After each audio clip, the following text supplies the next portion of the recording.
Bismillahirrahmanirrahim. Aya hiji jelema masantren, geus masantren tuluy manehana ngalalana.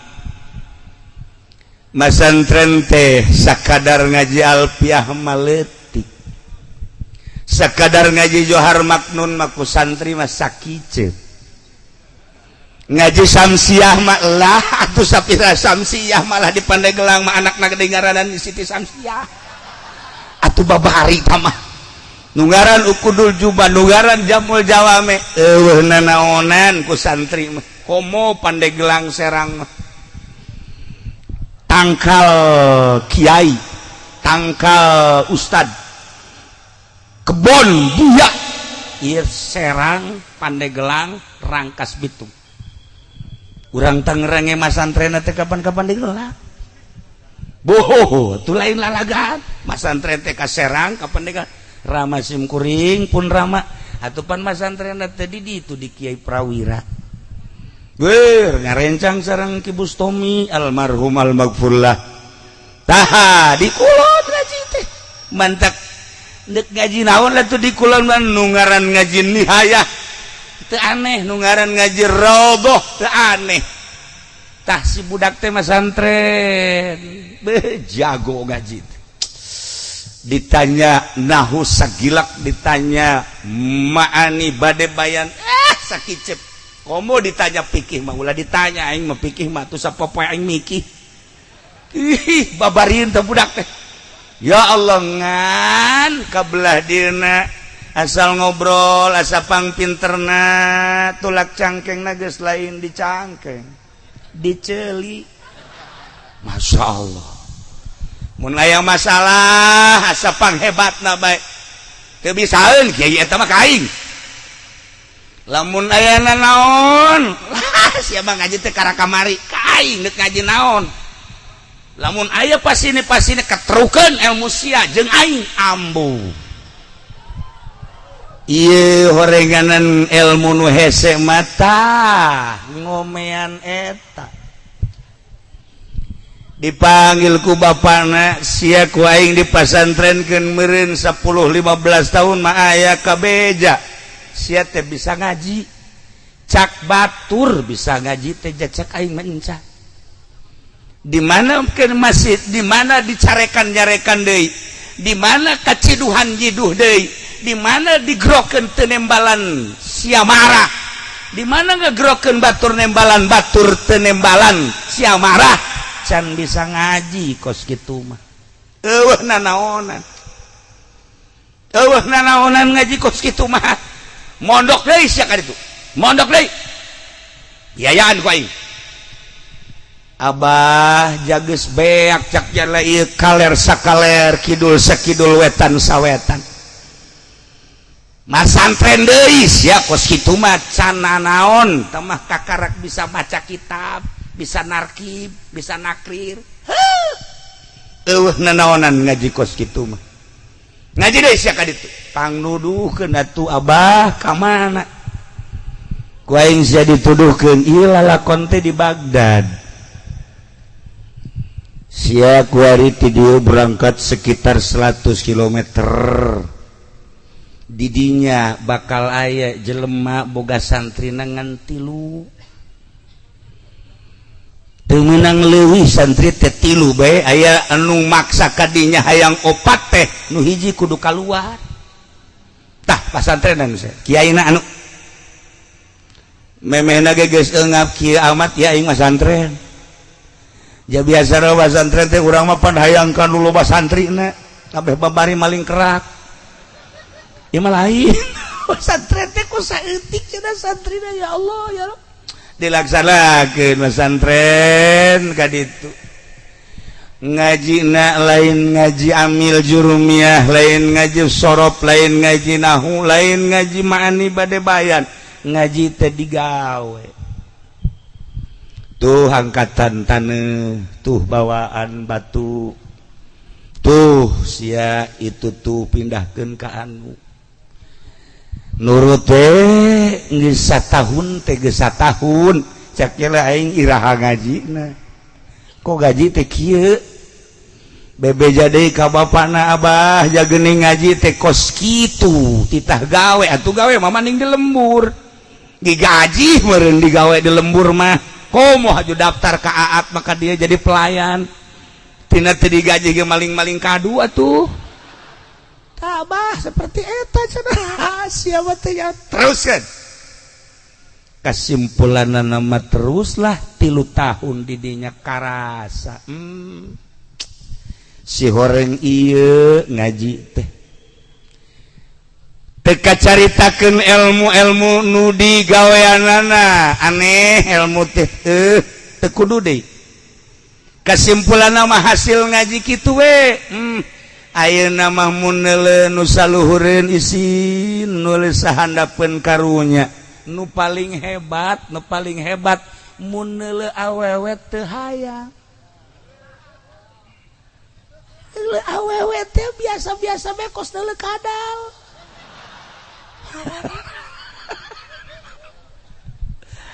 pan ari ieu mah dikiaikeun ku batur lamun aya nu ngiceupan jahe beuh komo si eta mah teu kudu dikicepan ngicepan sorang jeung deui nya mah lain awewe bae keboreuneuh ge dikicepan brengsek ieu mah bajingan ki ato ulah disangka hebat kadeuleun kos kitu kos kiai sarua teu meunang manggih nu bahenol tah ieu hayang neuleuh awewe biasa-biasa bae bari teu ngarobah tina sikap kestabilan diri jeung kanormalan horeng aya elmuna nu mantap Tuan Abdul Qadir Luhur diangkat jadi wali kabelah dieuna Gus Dur diangkat jadi wali belah dieuna Habib Lutfi beuh nya kasep dinyana Habib dinyana pinter dinyana wawasan di manehanana pergaulan di manehanana ndek saha awewe nu tersepeun atuh ka Habib Lutfi mah aya kabeh di manehanana haju loba di nu harayangan baik kalangan syarifah komo kalangan ahwal mah apa manehanana haju hayang henteu apa teu normal anakan kapan sieun mah nu kanyahoan mah opat nu kanyahoan ku urang nu teu kanyahoan wallahu alam jajuri kabeh tah mah ilmu eta horeng nu hese teh Gusti Allah nu agung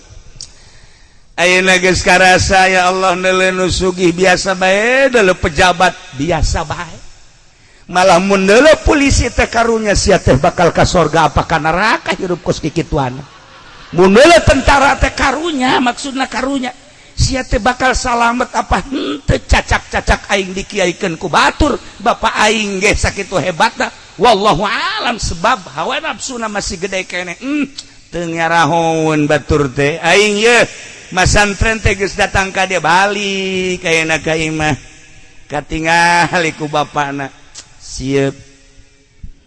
kasieupannana lain deui eta ya Allah ya Rabb ngurusan bapa pohara isuk-isuk lain ku pamajikanana diurusan teh ku anak nu tadi teh ya kebutuhan bapa misalnya hayang cai panas cai teh kopi manehanana nu tandang nyeusehan baju bapak teh lain ku pamajikan tapi ku manehanana segala rupa teh ditangkes ku manehana hebat aing boga anak insyaallah alhamdulillahirabbil alamin hiji mangsa bapakna hayang dahar jeung hulu embe kebenaran sekitar 20 meter tidinya aya warung ngajualan hulu embe di timur tengah mah kitu kus di Arab akhirna meuli lah si anakna kadinya nunggus dikemas dipasak sakitu bagusna dijingjing ku manehanana kira-kira bangsa 10 meter deui ka imah dibongkar ku nyana ku anak cokel matana di dahar mantap sorangan bae celina kunyana dipotong ke dahar letahna di dahar otak paneuna otak mantep heuh polo tak kudu boga polo mantap ke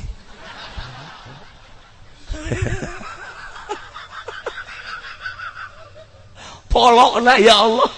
di dahar keneh masya Allah geus eueuh nanaonan dibawa ku yada ka imahna bah ya hulumbe alhamdulillah dibuka ku abah na kaget ayo matana ka mana pecak bah matana bah embena pecak ai celina embena torek bah ai letana ge eueuh tah eueuhan bisu bah embena bah gagu dibuka ku jangan aja polo lagi eueuh ieu nya eta tuh bah cenah bedana teh embena teh keur hirupna teh botak eueuh nanaon cak bapana tuh balikeun deui ka ditu balikeun aing teh kadahar naonna balikeun ka ditu bah perjanjian anu boga warung di mana barang geus dibeli cacat sakumaha cacat dage tidak bisa dikembalikan deh atuh sia bodoh amat wallahu alam kula nu bodoh atau tukang warung atau bapak nu bodoh sia masih ieu kumaha ieu banyak aing ieu hayang hulu embe ku sia dibere embulu embe kos ti dituna kieu bah beureun kieu maksudna mah bahai kolot mah beureun wasok ngadahar barang nu bagus-bagus geus be kena anak bah meureun ngadahar nu ngeunah kolot malah atuh cukup tulangna goblok sia ka aing sok kumaha naon meureun kitu bah ja meureun aya babasaan kolot mah lamun boga anak ngeunah tapi anak mah mun boga kolot nyang carung kolot mah lamun boga anak teh tah jeung sia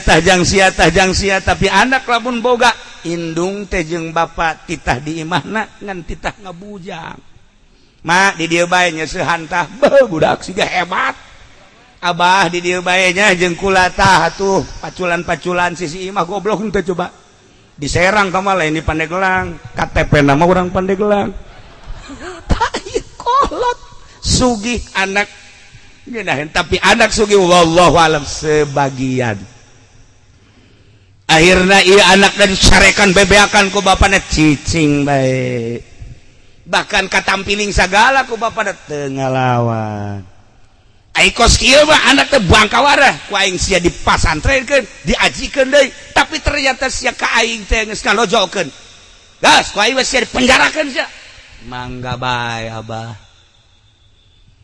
akhirna dipanggil hakim sageus dipanggil hakim cak hakim aya naon bapak anak bangkawarah ngahina kukula geus diselidik ka tukang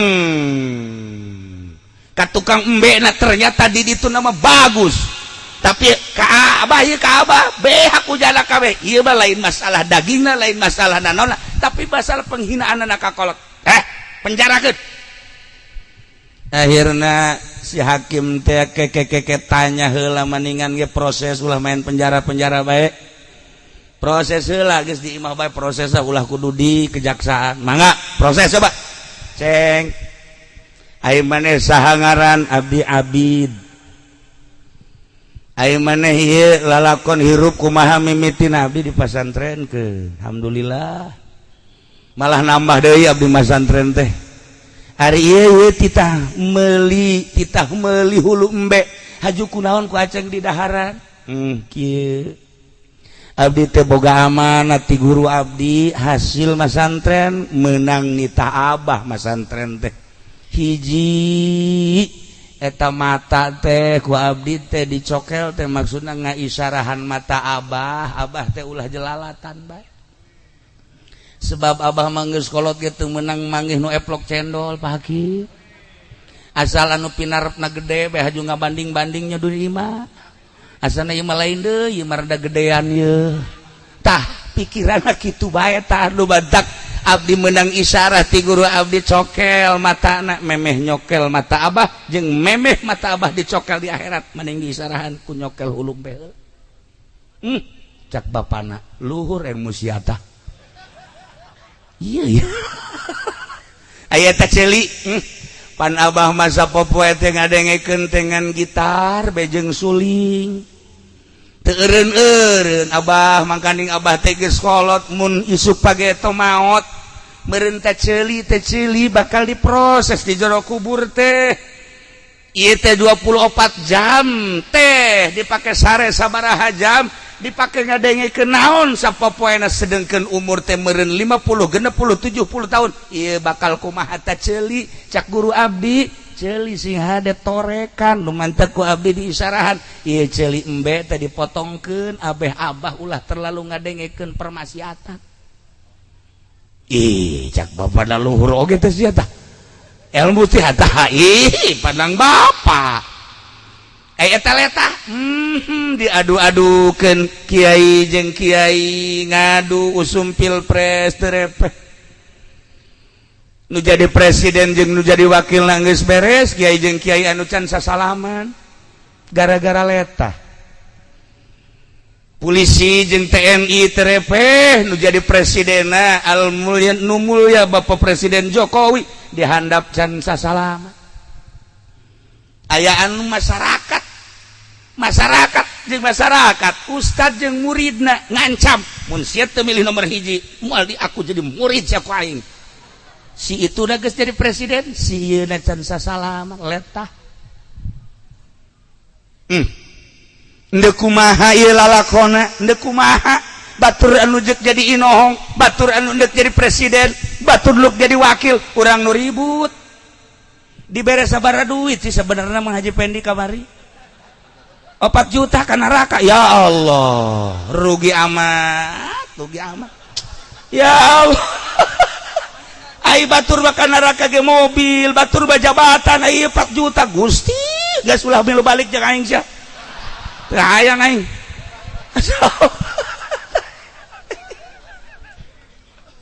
tah ukuranana jeung urusanana kos kitu ya Allah ya Rabb horeganan ilmu tinggal ilmu mun encan datang kana ilmu nu tadi dicaritakeun kitu bae di mana bae teu kudu ka gunung teu kudu ka leuweung di zaman Pak Harto di zaman Belanda nu diangkat jadi waliullah loba di zaman Inggris nu diangkat jadi kutubul aulia Ambalaya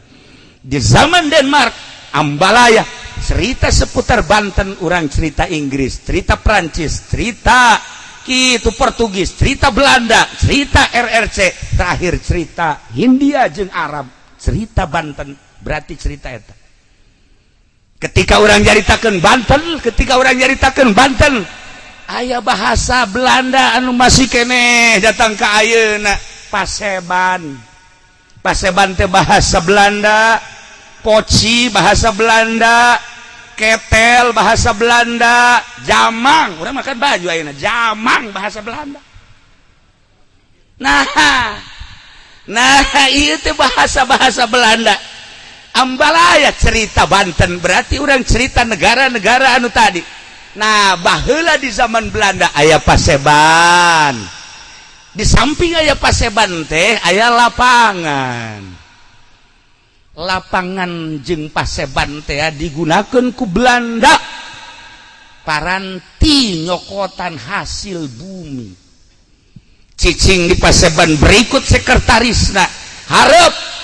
paranti ngumpul-ngumpulkeun hasil bumi pare teh terutama lada asli hasil Banten anu geus kacelun kaun-aun kakoncara ka mana-mana kelasna lain nasional internasional dikumpulkanlah di dinya dibagi ku Belanda dibawa ku Belanda urang nemangan setik etalah Paseban baheula tah eta lapangan seperti eta mana masjid nu eueuh lapanganan mana kecamatan nu eueuh lapanganan mana desa nu eueuh lapanganan urang teh mun nilik lalakon Banten seperti eta dijieun ku ari ku aat Paseban tah paranti nampung jelema nu deuk ngadahar kadu ieu Paseban ngan Pasebanna baheula mah lain kieu Paseban model Banten tah ieu Belanda teh seperti eta ya Allah ya Rabbi kelahiran Kangjeng Nabi tanggal 20 April tahun 500 sekian gimbir musyrikin dengan kelahiran Kangjeng Nabi. 12 Rabiul Awal Senin lahir Kangjeng Nabi. Karak lahirna wungkul kafir ge sararieuna. Musyrikin teh geus gimbir sieun. Sinar Kangjeng teh terus nyinaran Mekah, nyinaran Madinah. Nyinaran sakumaha tadi kaunggulan Kangjeng Nabi teh hese dibayangkeunana. Jelemak wari daek diuk di dieu ye, daek diuk di dieu. Lamun lain aya sinar Kangjeng Nabian moal daek. Terdorong tina sinar Kangjeng Nabi daek diuk di dieu. Harapanana tetep hayang menang syafaat ti Kangjeng Nabi. Naon bae anu terjadi? Macet jalan, bodoh teuing, batur mah lain neuk muludan, ieu aing mah deuk muludan. Kunaon eta hayang menang syafaat Kangjeng Nabi? Hebat amat eta Kangjeng Nabi. Kahebatan Kangjeng Nabi, dakwah Kangjeng Nabi teu kudu dicaritakeun kaistimewaan Kangjeng Nabi baheula. Di mana lempang Kangjeng Nabi mah ieuh eta tanda jeung ciri karasulan Kangjeng Nabi. Ieu Kangjeng Nabi Pak geus pada apal urang menyaritakeun berjanji nyaritakeun teh kahebatan Kangjeng Nabi, sinar Kangjeng Nabi, datang ke perang Kangjeng Nabi. Ketika Kangjeng Nabi perang, musyrikin Quraisy, Yahudi Madinah sararieun kabeh ge asana aing paeh, asana aing paeh, sahabat mah perang paeh surga. Tapi musyrikin jeung kafirin paeh beuh harapan sama sekali. Di zaman Kangjeng Nabi mah sahabat teh pedangna teh dikarariekeun wae teh disarangkaan. Cicing di hareupeun imah, cicing di sisi jalan. Maksudna naon? Ngadagoan iraha perang. Ketika instruksi Kangjeng Nabi perang, bot. Begitu perang kayak informasi salaki bibi maot. Alhamdulillahirabbil alamin. Sorga ti heula. Saurang deui babaturan maneh perang di medan laga ceurik nya nama. Kunaon maneh ceurik? Sedih lain kunaon teu aing nu teu heula paeh. Zaman sahabat urang limun ningalina siroh kahebatan himmahna dina li'ilai kalimatillah seperti eta. Pahayang-hayang perang teh embung katinggaleun paeh teh ngeunaheun rarasanana ka sorga ti heula. Gimbir perjuangan Kangjeng Nabi teh seperti eta. Diteruskeun perjuangan Kangjeng Nabi ku sahabat, teruskan kepada tabiin, teruskan atba tabiin. Datanglah dibawa ku Maulana Hasanuddin ka Banten, diperjuangkan ku Maulana Hasanuddin, lanjutkan ku Syekh Maulana Yusuf nyieun masjid Syekh Maulana Yusuf di Banten teh, diteruskan ku putrana sampai ka Mafahir, sampaikan ka Syekh Muhammad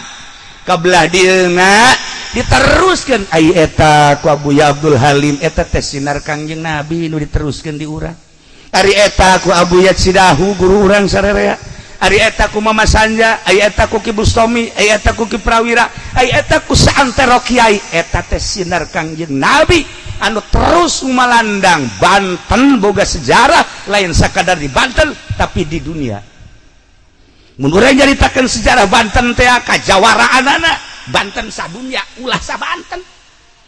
Lain sa Banten kula geus carita tadi, cerita Banten, cerita Inggris, cerita Banten, cerita Portugis, cerita Banten, cerita di Denmark, cerita Banten, cerita Belanda, cerita Banten, cerita Arab, cerita Banten, cerita India, cerita Banten, cerita Cina. Masya Allah, pergerakan Syekh Maulana Hasanuddin berhasil. Ya Allah ya Rabb, anu nurut ka Syekh Maulana Hasanuddin jadilah nuturkeun Syekh Maulana Hasanuddin di Banten. Banten lama aya sebagian masyarakat Banten anu henteu manut ka Syekh Maulana Hasanuddin, berangkat jana ka selatan jadilah Baduy. Nah lamun urang neuleuh udeng-udeng aat Baduy asana ieu mah ilmu Baduy ya. Tah ieu Baduy nu teu nurut. Ya Allah ya Rabb, lamun urang nyaritakeun seputar Banten saha nu teu kataji. Utusan Demak ka dieu diutus melalui Syekh Syarif Hidayatullah, diutus ka dieu Syekh Maulana Hasanuddin bergerak jangan nanjeurkeun agama Allah di Banten teh. Ieu teh lain semata-mata utusan aranjeunana, utusan Kangjeng Nabi Muhammad sallallahu alaihi wasallam datang ke ayeuna masih kele kanjing Nabi teh terus bergerak melalui ahli-ahli Allah, melalui kiai-kiai nu di jero qalbuna aya ikhlasan. Luhur agama Allah dicekel ku jelema nu ikhlas, luhur agama Islam dicekel ku jelema nu teu hayang ieu jeung itu hiji be agama. Luhur agama Allah lamun teu ngalirik kana dunya, kana jabatan, teu ngalirik kana naon, hiji be Allah jeung Rasulullah Muhammad sallallahu alaihi wasallam. Mudah-mudahan urang kabehan hadirna di dieu teh disaksian ku Kangjeng Nabi Muhammad sallallahu alaihi wasallam, nu disaksian ku Kangjeng di akhirat urang dibere syafaat. Sakitu kan harapan urang. Nah, etalah tadi lalakon teh, cak bapana tadi apa maneh teh ku aing teh dipenjarakeun. Ternyata horeng pinuh ku isyarah, nang abah teh abdi teh kikituan teh melalui guru abdi. Nah, iyalah bah satungtung mata masih keneh dedeulean nu ieu. Urang dek bergerak ngaluhurkeun agama Allah, masih lulak lirik kana dunia, lulak lirik keagungan mata ieuna ulah dideleukeun kanu ieu bah, dideleukeun kanu itu. Satungtung ceuli didegekeun kanu biasa cara kuari bah, dek bergerak melalui yayasan, melalui majelis taklim pondok pesantren. Bah, atuh pasinina dunia bae jeung keagungan kemuliaan ceulina bah. Celina rorek bah, celina kitu keneh irungna, kitu keneh letahna, satungtung letah masih keneh rarasaan nu ieu moal luhur agama bah. Tah ieu abdi teh beunang isyarah ti guru nu mantak matana bentakeun tapi lain bentak ka dunia, dicelina dengekeun lain urusan dunia. Kitu keneh lisana ulah urusan lisan dunia. Nah, nu bergerak di Indonesia wali sanga lamun cara mata urang jeung ceuri urang moal luhur. Syekh Maulana Hasanuddin bergerak di dia lamun masih keneh mata kos urang ceuli kos urang moal luhur. Urang kataji ku abuya urang masyaallah pohara hese nurutanana sebab matana geus lain dedeulean kos urang, dedengeana lain kos urang. Urang ningali mama sanja ge zahirna mah biasa bae. Beuh moal rebuan anu ngaji teh ja alfiah mah sarua kitu-kitu keneh surahna kitu-kitu keneh. Tapi kok berbeda dedeulean ieuna jeung dedengean ieuna geus lain dedeulean cara urang jeung dedengean cara urang. Lelengkahanana ge geus lain cara lelengkahan urang. Alfiahna akur dibaca kadang-kadang semula lagaan, tetapi kok lain deui Fathul Muin nu dibaca ku urang jeung ku guru-guru urang anu ikhlas lain deui. Kok dicaringin bisa ribuan sih padahal Fathul Muin akur bae, lain deui dedeulean ieuna jeung dedengeanana. Masyaallah mun geus datang ka dinya luhur agama. Nah, ya hiji awewe di Baghdad ngaranna Nyi Malikah eta mah awewe ya Allah ya Rabb. Baik, pohare. Hese jasa tamang geus sada bandinganna geus hese. Irungna mancung ya Allah ya Rabb. Ieu pipina ngadaun seureuy ya Karim, pandi-pandi gelang mah daun nangka. Daun matana bentik ya Allah ya Rabb. Istilah parahyangan mah ieu tah halis da ngajeler paeh. Gadona ge endog sapoto. Pandi serang mandog hiji ya. Dijualan deh endog lagi. Tah haju ieu da ge lenggik sakumaha biola. Masya Allah. Ieu bitis teh bitis. Ngabuah jantung cek urang Bandung mah. Di dieu mah pan buah nangka mah lulu. Boh, harata ieu geulis ya. Nu paling hebat warna kulit disebut beureum lain, disebut hidung lain, disebut putih lain. Masya Allah. Mun urang jaritakeun warna Kangjeng Nabi abyadu syarban bihumratin, putih kemerah-merahan. Urang mah hese nyaritakeunana di urang mah ka Madinah gerage ningali bulah awewe, ningali lalaki umur 20-24 tahun. Beuh nu kasepet di Madinah. kula ka Madinah ningali kata kasep amat bareng neuleuh babareng yang yo ieu mah kos kieu mah lain jelema juri ka saleh mah di Madinah karasep mah masyaallah karim tah inget boro Kangjeng Nabi na umatna di zaman ayeuna bae nu kasep masih ambalaya keneh pohara komo Kangjeng Nabi nah ieu awewe Siti Malika pohara geulisna haju di samping geulis sopan ngomongna lemah lembut hiji lalaki nu henteu tertarik pan aya di Pandeglang mah geulis ge ka mana dia atuh kaget urang ndek daek ya henteu ka mana dia bau burak pohara tah eta saware ieu mah masyaallah lemas ngomongna bade ka mana waduh abdi teh bade ka sareng saha kan geuna kan ngeunaheun ka dieu ka jantungna aku malah mun kieu mah ngiring atuh abdi boh atuh paeh di dinya nya mah atuh paeh di dinya ieu geulis jasa ya Allah ya Rabbi ngan hanjakal kagelisanana dijualan horenganan jadi WTS Masya Allah karim istilah baheula WTS teh kabelah dia nama perek kabelah dia deui mah eta teh cek urang Garut mah cek urang Bandung ublag ngaranna cek urang dieu mah ngaranna naon atuh nyahoan teh mah ja osok meureun jablay hebat tah tah atuh kulataran geulis target lagi Masya Allah karim mun kuari mah Syahrini sabaraha sapeting 1 juta balikan teu nyaho harga teh mah budak ye teh borong Gunung Karang mahal hargana ya Allah ya Rabb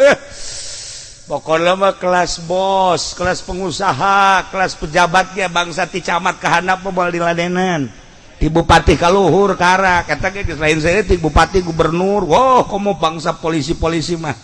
nya keamanan nya ngamankeun nya ngilu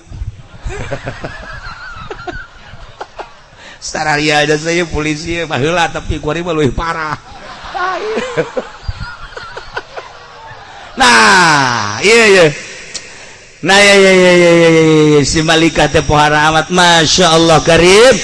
Watu nu kontrak sapeting, nu kontrak seminggu, nu kontrak sabulan. Atuh laku da luar biasa. Geulis da lain lalagaan. Ya Allah ya Rabbi. Nah, iya si abid tadi santri anu geus hebat teh endek naklukeun jelema. Dakwah di kelas biasa mah babari cek si abid. Dakwah anu make punggang panggung mah lah tama biasa. Dakwah ngadakwahan jelema-jelema anu henteu kabair mah gampang. Ye aing mendek ngadakwahan si ieu ya ku aing. Coba ku aing dibeli sia ku aing. Hebatna si abid. Dakwah teh lain di panggung aja dibayar lain sia batu muludan teh geus dibuludan sapeting 10 juta berarti 3 peting 30 sabaraha tah atuh sia mah neraka dakwah kos kitu mah atuh hei tah ieu mah lain ieu mah ya Allah si abid dakwah ditanya neng sapeting hayang sabaraha harga termurah 100 dinar sadinar teh ya 4 gram emas kira-kira lamun 100 kali 4 berarti berapa 400 hargana mun kuari sagramna teh 700.000 jadi berapa cepet aing percaya kasih nu bener sia paingan rugi bae ta dagang teh jauh ke harga blon teh budak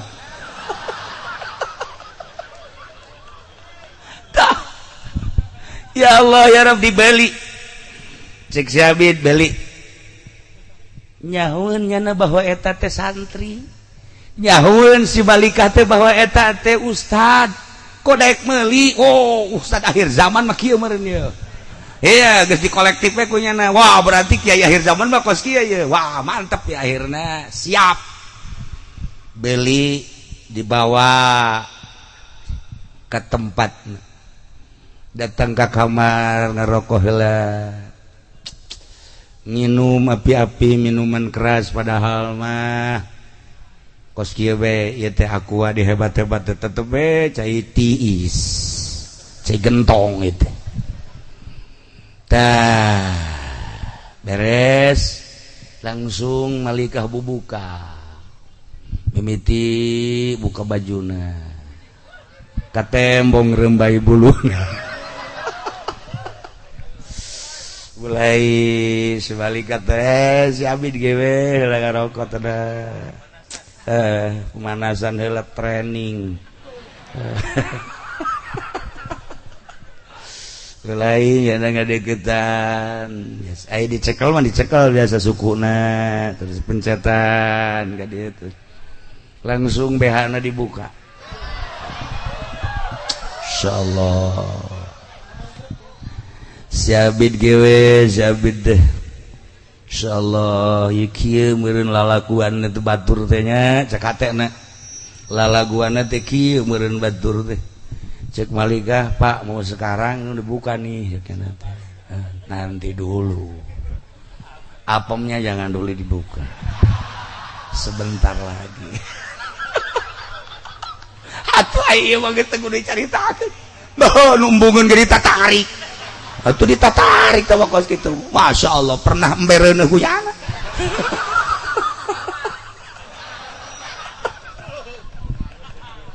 tah akhirnya geus kapetingkeun cekel kumanehanana bitisna dicekel ping-pingna cekel cangkengna kunaon eta malika jadi ceurik rembes cai mata ke neng kunaon dia diceurik belayan kakak lain deui jeung belayan nu lain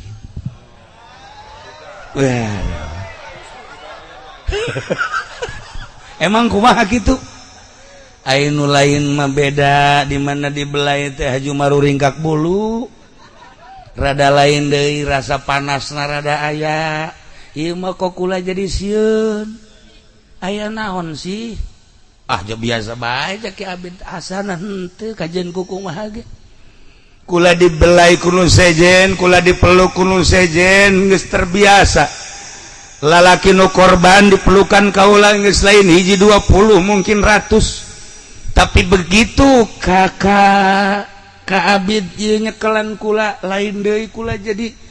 naon muringkak buluna lain deui bahkan ieu jadi kalaluar kesang kok aya naon ya nangtung nyana seunggeusna nangtung BH dipake di heula ulah ka dipake cenah nyana henteu lah cek yang lain dipake bae cenah terus be baju dipake deui malah sakorodong ka dieu kok jadi kieu sih malika kula mah jadikeun pamajikan bae pat kula mah geus endeuk-endeusan jadi jablaina hayang jadi pamajikan Abid iya tuh nanaonan endeuk nanaonan kok kikieuan aya rahasiahan aya naon pangbukakeun rahasiana kula moal meunang balik ka kakak moal dibuka ieu kunci lawang lamun encan dibejaan aya rahasia naonan sehingga kula kok jadi kesangan jadi lain deui perasaan jadi lain deui berbalik birahi kaula nu tadina poho ka akhirat kok kuali jadi inget ka akhirat aya naon ieu begitu dicaritakeun cek Abid kula ieu selalu begitu ngadenge anjeun terus bae dihajar maca sholawat bae terus kula berangkat teh deuk ngadakwahan anjeun maca sholawat teu eureun-eureun kula terus maca sholawat mun tayang ka Allah bari nu digambarkeun Kangjeng Nabi lamun Kangjeng Nabi Yusuf disalametkeun tina kejaran Siti Zulaikha lamun baheula di Baghdad aya disalametkeun tina kejaran wanita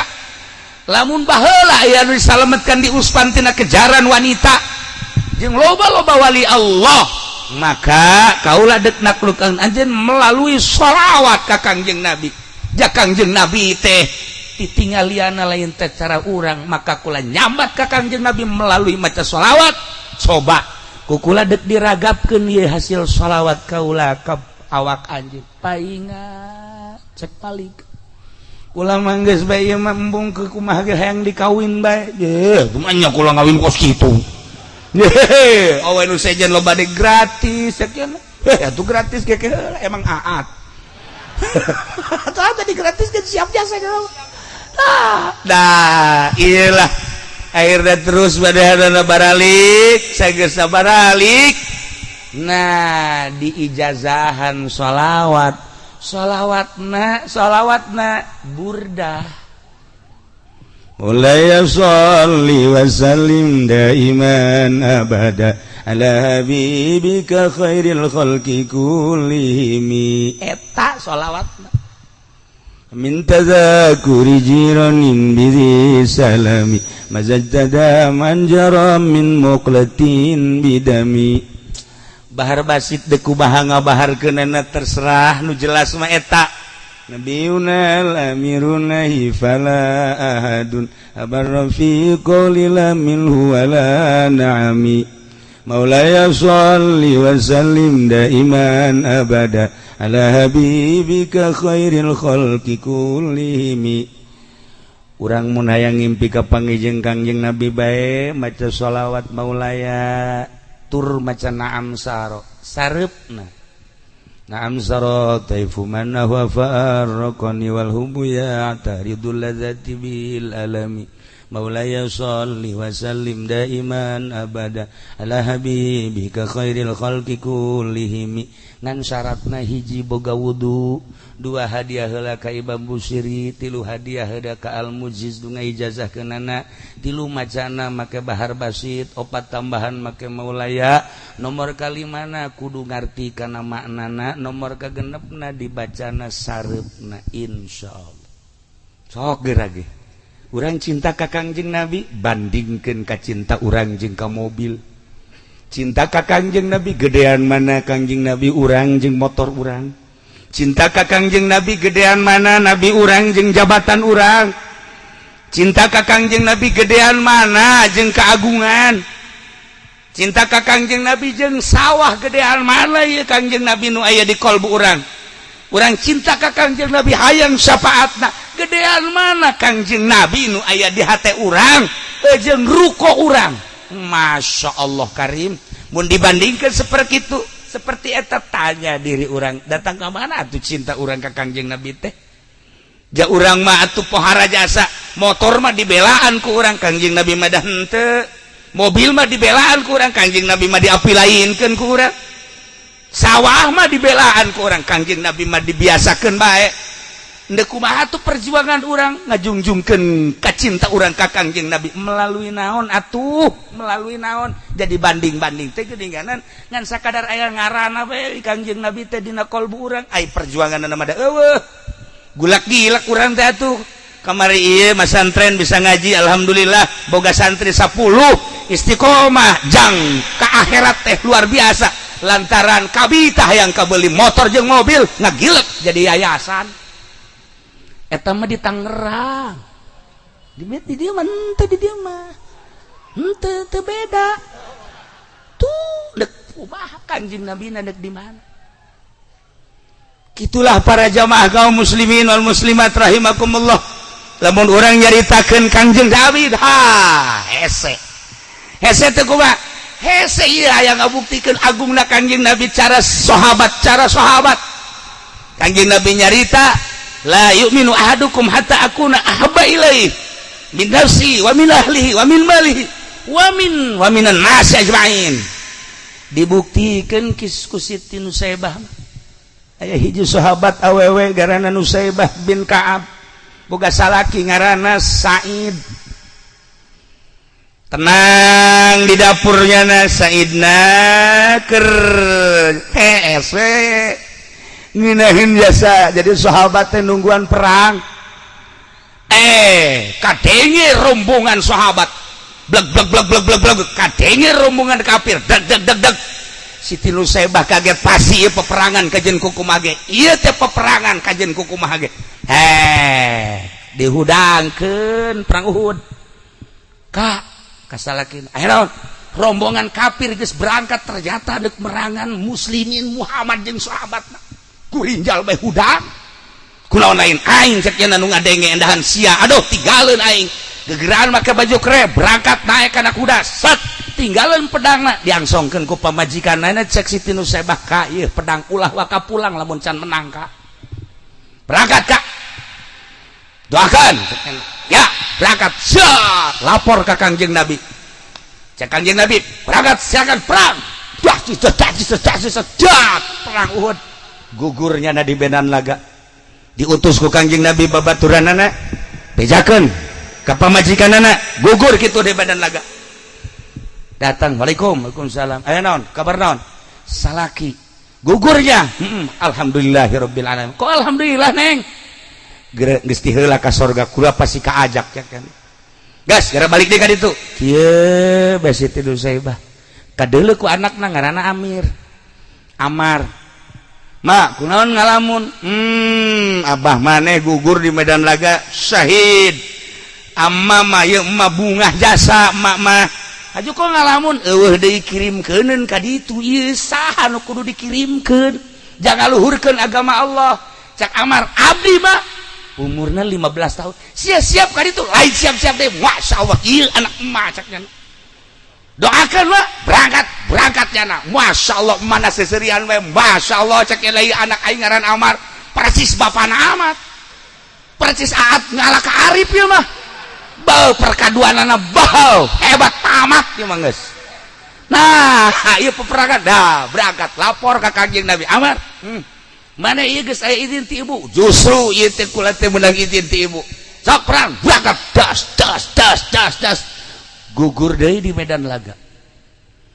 bejakeun cak Kangjeng Nabi ka mana ka ditu bejakeun deui aya naon Amar gugurnya alhamdulillahirabbil alamin abahna jeung anakna geus aya di sorga ngalamun nyana kieu be kapanggih deui ku Saad anak nu pangbungsuna umurna 12 tahun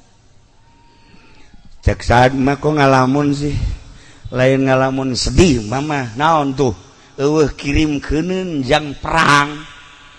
abah sia geus gugur kakak sia geus gugur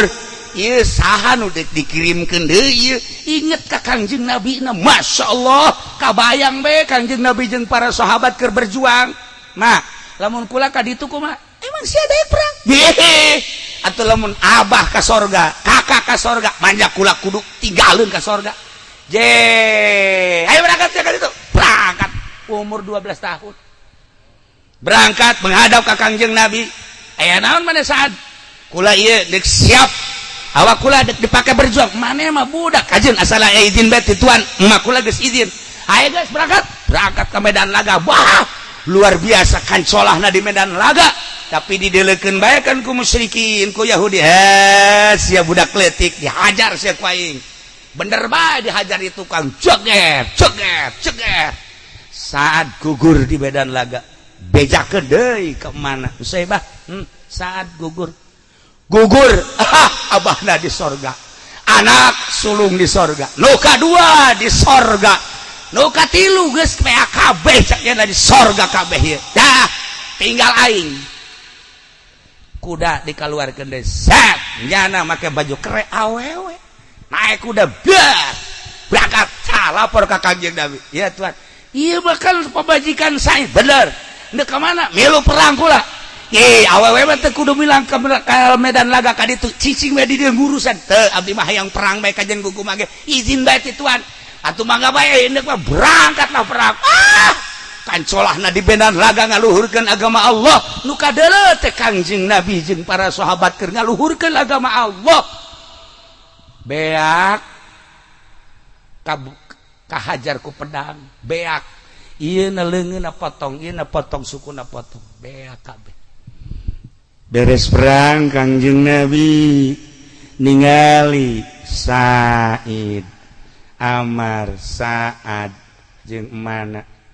rep di luhur mendung anu pohara sigarek hujan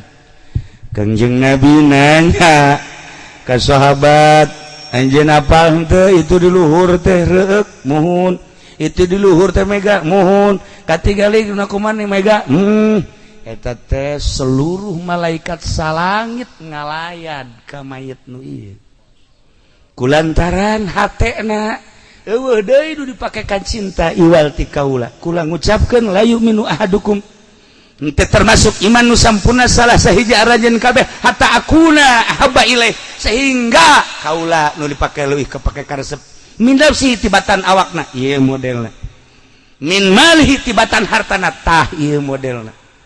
min ahli tibatan ahlina tah ieu modelna minan nasi ajmain tah ieu modelna dilayadna geus lain ku gubernur dilayadna geus lain ku raja dilayadna geus lain ku bupati komo ku polisi mamun bisa mah urang paeh ulah dilayad ku nyana ku tentara kitu keneh lah nanaonan maca sholawat moal aja ulah kitu cenah kiai hai nyana maca sholawat tuh masalah ngan beusi urang datang ka dinya mawan nyut priwit bae kitu nah atuh loba polisi ge nu hebat hai nu hebat tuh masalah tah iyalah dilayadna ku malaikat salangit nu ngomongna Kangjeng Nabi Muhammad sallallahu alaihi wasallam nyanggakeun sadaya-daya ka Gusti abdi dititah ku Gusti digerakkeun ku Gusti abdi basa kadar hayang ridho Gusti bagus jeung goreng nama kumaha Gusti bae nu nganileh nyanggakeun sadaya daya sakieu ka bisa abdi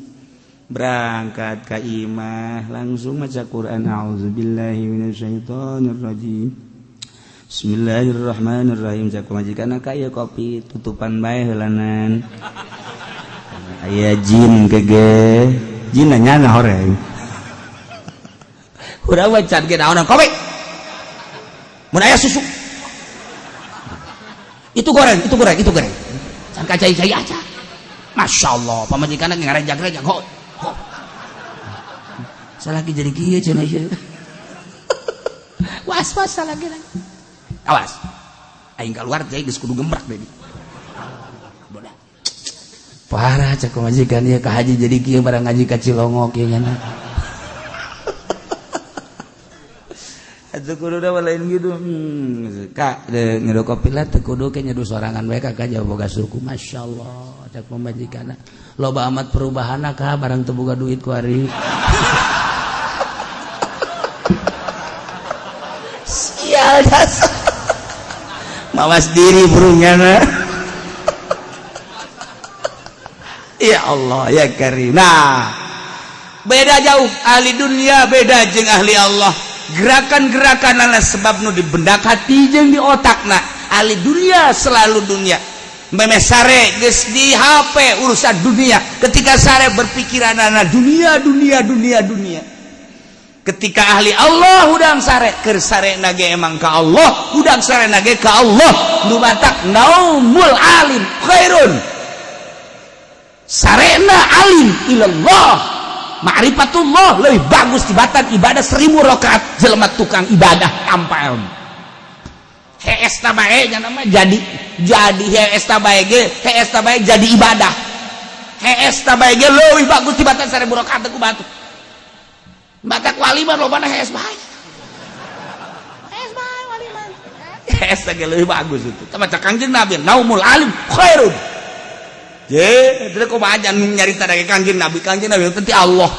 sebab lawan memeh hees lagi Allah ketika sare set pernapas sarua jeung sarakaat pernapas sarakaat sabaraha jam nya hees sabaraha napas eta jadi rakaat je batak nya mah makin kebal heesna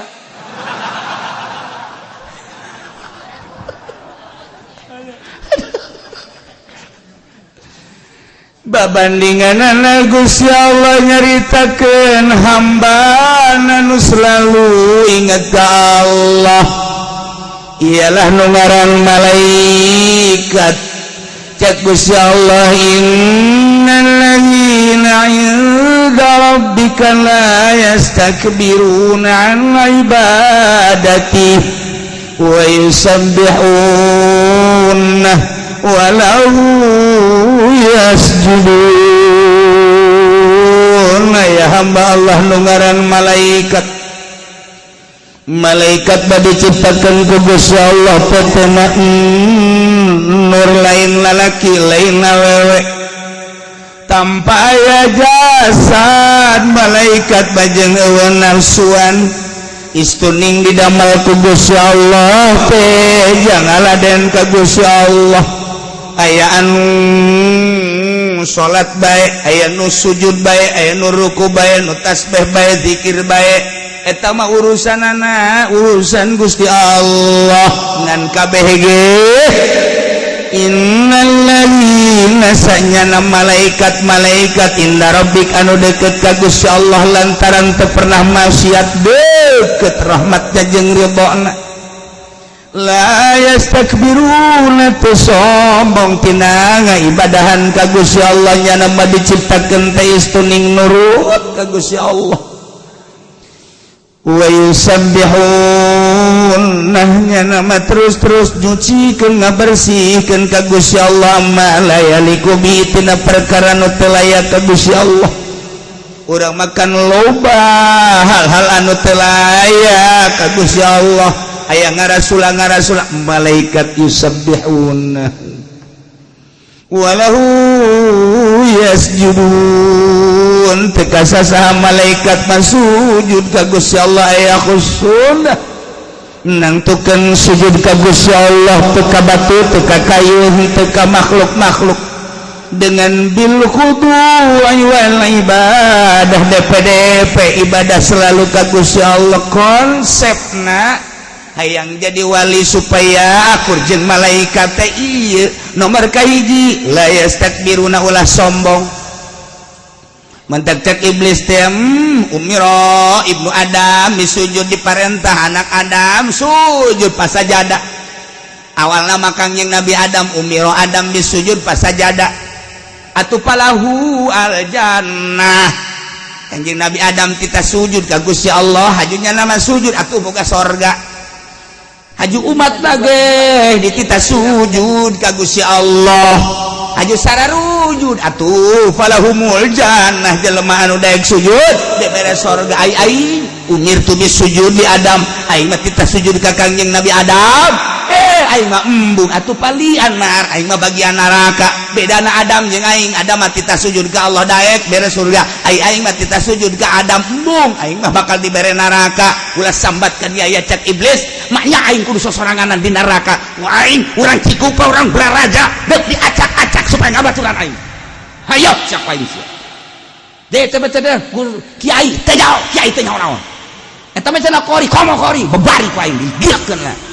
eta mah cenah pengusaha mah komo deden eta mah cenah pejabat kerajaan eta mah kos kitu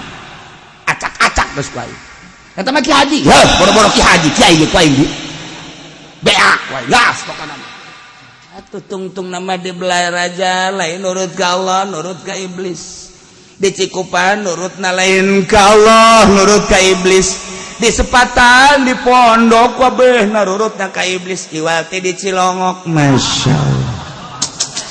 istimewa ya Allah ya Rabbi nah nu mantak kurang singa dewe singa geser jero hate urang konsep lah yang jadi malaikat ieu nomor kahiji la yastakbiruna ulah sombong selama aya kasombongan di diri urang boh aing mah pan sugih moal jadi wali boh pan aing mah gagah moal jadi wali boh pan aing mah pinter moal jadi wali boh pan aing mah kasep moal jadi wali boh aing mah pan boh aing mah pan boh aing mah boh legag ku sia boh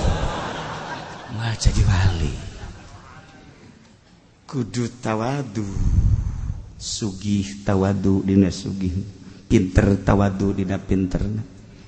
gagah tawadu dina gagahna urang jadi pejabat tawadu dina jabat urang jadi kiai tawadu dina kakiaian urang jadi pedagang tawadu dina dagang deres tama ilmuan hartaan gagah ieu mah harta eueuh ilmu eueuh gagah eueuh tapi tulang cangkeng diceuli goblok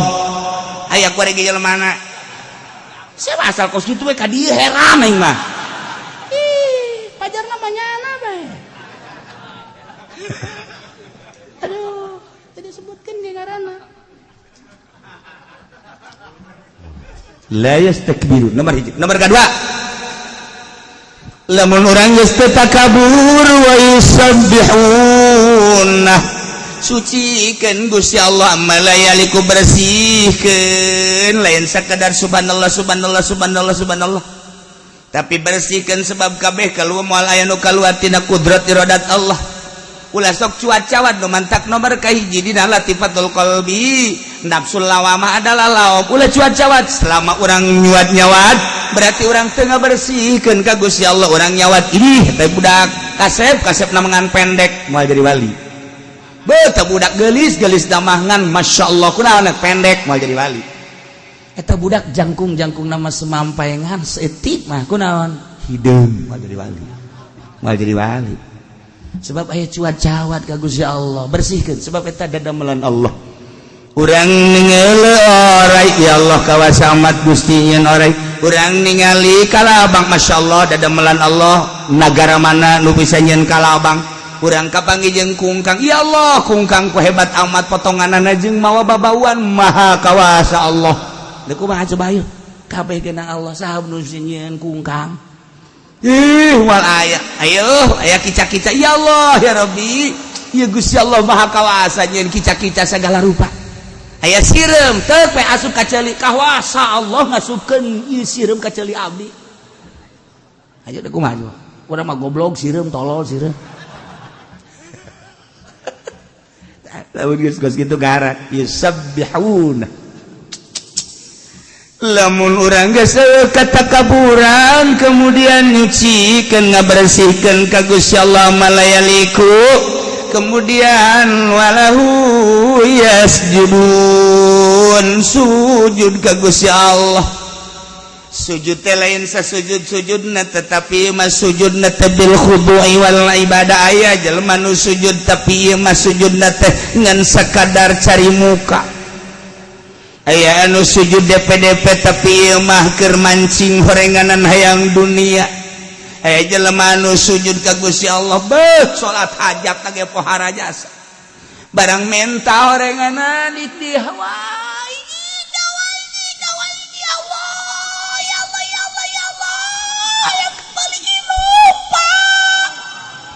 sujud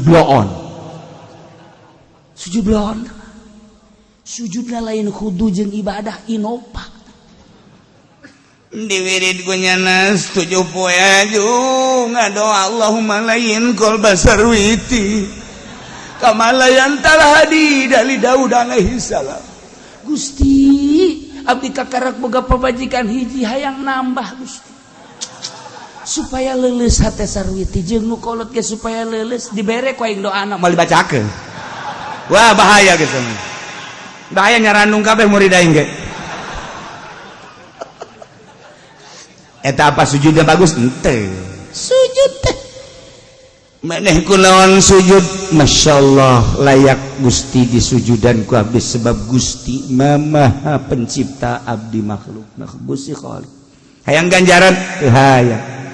teu hayang ganjaran abdi mah teman mereka ganjaran mah Gusti atuh nyanggakeun sagar abdi mah sujud kelayakan abdi sebagai makhluk teu hayang ganjaran saeutik-eutik acak kakarak takabur eueuh dinyana maga bersihkeun Gusti Allah aya dinyana sujud aya dinyana janu kieu mah malaikat ketika makhluk geus bisa seperti eta bakal akur jeung malaikat maka nyana bisa ngalayan ke alam malakut sebab geus akur jeung malaikat dicontohan ku Kangjeng Nabi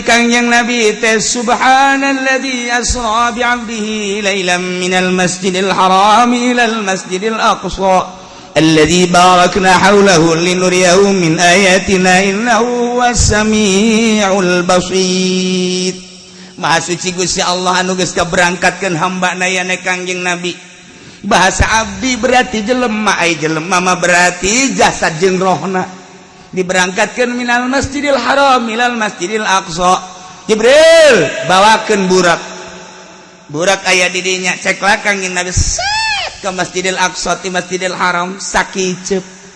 di masjidil haram naik ka sidratil muntaha sakicep mukalamahna jeung Gusti Allah bari malaikat Jibril mah teu bisa nganter turun deui sak masyaallah karim kok bisa kos kitu lantaran geus senyawa jeung malaikat la yastakbiruna an ibadati wa yusabbihuna wa lahu yasjud kuari dipraktekeun ku para hamba-hamba Allah mulai ti Sidna Abu Bakar Siddiq, Sidna Umar, Sidna Utsman, Sidna Ali Sayyidina Abu Bakar kitu kene Sayyidina Umar dongeng geus panjang tama khulafaur rasyidin kabelah dieuna Syekh Abdul Qadir Al-Jailani masyaallah bisa ngalanglang buana ka alam malakut Abu Hasan Asyadzili bisa ke alam malakut Uwais Kurni ketika Kangjeng Nabi Isra bas berat ngaros ka malaikat Jibril man huwa ya Jibril huwa min ummatik eta umat anjeun saha Uwais Al-Qurni nuju naon di dinya nuju istirahat ya Karim istirahat di bawah aras teu kira-kira kapan Kipudoli istirahat di Cikupa ya nama Cikupa anu aya teh anu ngagebegan jagong teh naon garang-garana nu sok ngagebegan jagong teh naon di Cikupa naon atuh eta sia sok kadi janji aho aing mah teh nyaho acan lah sudah dia sok pura-pura atuh wayah pura-pura mah pura-pura bae atuh ya Karim masyaallah ya ada anak penaras hamba-hamba Allah anu geus bisa la yastakbiruna an ibadati wa yusabbihunahu wa lahu yasjudun eta maluhur teuing belah ditu ku ari manu belah dieu bae eta Syekh Abdul Karim bisa hibar ti Mekah ka dieu neuk kalayan Syekh Asnawi eta Syekh Asnawi na ge bisa hibar ka Lampung eta tangkal kayu gede anu kulimaan ge kapan teu katangkep kapan eta teh diragaji make ieu ku Syekh Asnawi teh waktu deuk ngabangun Masjid Banten blok geus turun ngagublag ieu teh kan lu bisa mawa di Lampung teh ayeuna kita pareureum kabeh peuting ulah anu nyaho ku Syekh Asnawi ngan sakadar kita doang kayu sia teh dituar aju deuk dipake ngabangun Masjid Sultan Banten wayahna sia berangkat ka itu ka Merak lempang sorangan kayu Masya Allah Karim lamun urang bisa kos kitu misalnya aja pendek bisnis kayu di Kalimantan ka dieu waduh geus teu moke toronton deui oh polisi oh naon daratang ka dieu gebrug we nimpah imahna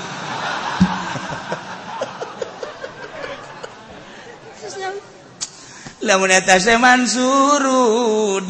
masyaallah manehanana berangkat di Mekah melalui sumur Zamzam keluar di Sibulakan masyaallah hamba-hamba Allah anu geus bisa la yastakbiruna an ibadati wa yusabbihunahu wa lahu yasjudun teu kudu dicaritakeun ambaleh loba di urang wali-wali Allah anu hut-het perang jeung musuh sorangan anu hut-het manehanana ngalawan kabatilan sorangan anu hut-het nyana berangkat ti nagara ka mana ka nagara ku hibra ngadenge kitu mah resep jasa iku ari aya cenah kiai wallahu alam aing kitu nyaho wallahu alam jak ari mah kiai na ge proposal malulu oh nu teu apa ku ari mah kiai asal ceramah dibere leutik bae nyumpahan tolol tah kiai ulah sok ngeuleuk ka dieu atuh sia biasa bae si tungkul kumaha atuh coba sugan urang ngadenge atuh di Pandeglang sugan ngadenge di Serang sugan ngadenge di Tangerang mana nu rada unta anti atuh ka duit-duit nu kos garan itu eta lu manjur atuh ieu mah nu anti ja wow hese atuh neanganana atuh meureunanan aya keneh kiai insyaallah aya mah aya ngan teu kadeuleu sosokna teu nyai biasa bae murang kapangi kadang-kadang teu make kopiah kadang-kadang make lepis dan madak sih ada bisa anu make lepis ieu wali asana ieu kebenaran cewek deh iya waliatullah ya tangkep habek begitu ditangkap susuna gede mantep ya wali ya siapa juri bayi wali ya Allah main tangkep baik wali jadi mau wali wah itu beres arah rondo kabehnya nu mantak cak di dia fakunu mislahum sing araya aranjeun kabeh model malaikat kumaha geus ulah ngurusan dunia ulah ngurusan awak jang pribadi kepentingan pribadi urusan dunia kita diurus tapi jang kedaulatan bangsa jeung agama turutan malaikat la yastakbiruna an ibadatihi wa yusabbihunahu wa lahu yasjudun tanggal 8 orang bakal ngeling-ngelingan jelema anu geus usul ilallah anu tahapan anak geus layas takbiruna an ibadati wa yusabbihunahu walahu yas judun geus urang mah ngadenge lagi sakitu beratna lantaran ieu teh ngakuran dirina jeung malaikat atuh urang mah cinta bae resep bae bentukeun rasa cinta urang ekspresikeun rasa cinta urang abeh urang dicatat sebagai murid Tuan Syekh Abdul Qadir Al Jailani mudah-mudahan urang dibere sehat dibere gagah tambah cinta sehingga urang aya dina bendera para aulia Allah bendera Kangjeng Nabi urang berangkat menuju surga Allah Subhanahu wa taala